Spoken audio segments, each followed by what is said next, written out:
Top quality और consistent performance के लिए सिर्फ सिल्वर पंप नाम याद रखना। ಇನ್ನು ಜಮ್ಮು ಕಾಶ್ಮೀರದಲ್ಲಿ ಸೇನಾ ಪಡೆಯಿಂದ ಭರ್ಜರಿ ಬೇಟೆ.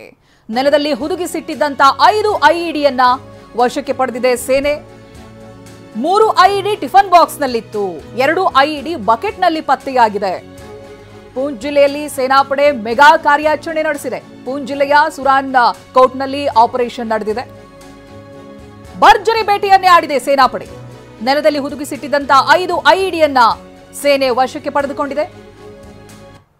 3 ಐಇಡಿ ಟಿಫನ್ ಬಾಕ್ಸ್ ನಲ್ಲಿ ಪತ್ತೆಯಾಗಿತ್ತು, ಜೊತೆಗೆ 2 ಐಇಡಿಗಳು ಬಕೆಟ್ ನಲ್ಲಿ ಪತ್ತೆಯಾಗಿತ್ತು. ಪೂಂಚ್ ಜಿಲ್ಲೆಯಲ್ಲಿ ಸೇನಾಪಡೆ ಮೆಗಾ ಕಾರ್ಯಾಚರಣೆ ನಡೆಸಿದೆ.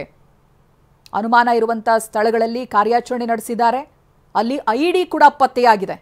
ಪೂಂಚ್ ಜಿಲ್ಲೆಯ ಸುರಾನ್ ಕೋಟ್ನಲ್ಲಿ ನಡೆದಿರುವಂತಹ ಆಪರೇಷನ್ ನಲ್ಲಿ ಒಟ್ಟು 5 ಐಇಡಿ ಪತ್ತೆಯಾಗಿದೆ. ಉಗ್ರರು ಅಲ್ಲಲ್ಲಿ ಶಸ್ತ್ರಾಸ್ತ್ರಗಳನ್ನು ಅಡಗಿಸಿ ಇಟ್ಟಿದ್ದಾರೆ ಅನ್ನುವಂಥ ಮಾಹಿತಿಗಳಿತ್ತು. ಇದರ ಮೇಲೆ ಕಾರ್ಯಾಚರಣೆ ನಡೆಸಿರುವಂತಹ ಸೇನೆ ಒಟ್ಟು 5 ಐಇಡಿಗಳನ್ನ ಪತ್ತೆ ಮಾಡಿದೆ.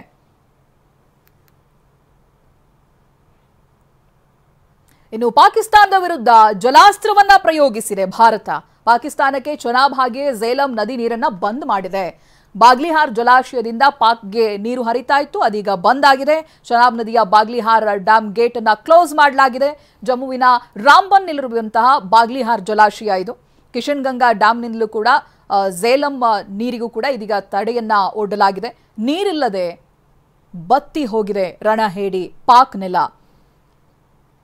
ಅಲ್ಲಿ ಮೂಲ ಆಧಾರ ಕೃಷಿಗೆ ನೀರು ಬೇಕೇ ಬೇಕು. ದಿನನಿತ್ಯದ ಚಟುವಟಿಕೆಗೂ ಕೂಡ ನೀರಿನ ಅಗತ್ಯ ಇದೆ. ಭಾರತ ಈ ನೀರನ್ನ ಬಳಸ್ತಾ ಇದ್ದಿದ್ದು ವಿದ್ಯುತ್ ಶಕ್ತಿಯ ಉತ್ಪಾದನೆಗೆ ಮಾತ್ರ. ಆದರೆ ಪಾಕಿಸ್ತಾನಕ್ಕೆ ಈ ನೀರು ಎಲ್ಲದಕ್ಕೂ ಕೂಡ ಅಗತ್ಯ. ನಿತ್ಯ ಚಟುವಟಿಕೆಯಿಂದ ಹಿಡಿದು ಕೃಷಿಗೂ ಕೂಡ ಇದೇ ನೀರು ಆಧಾರವಾಗಿತ್ತು.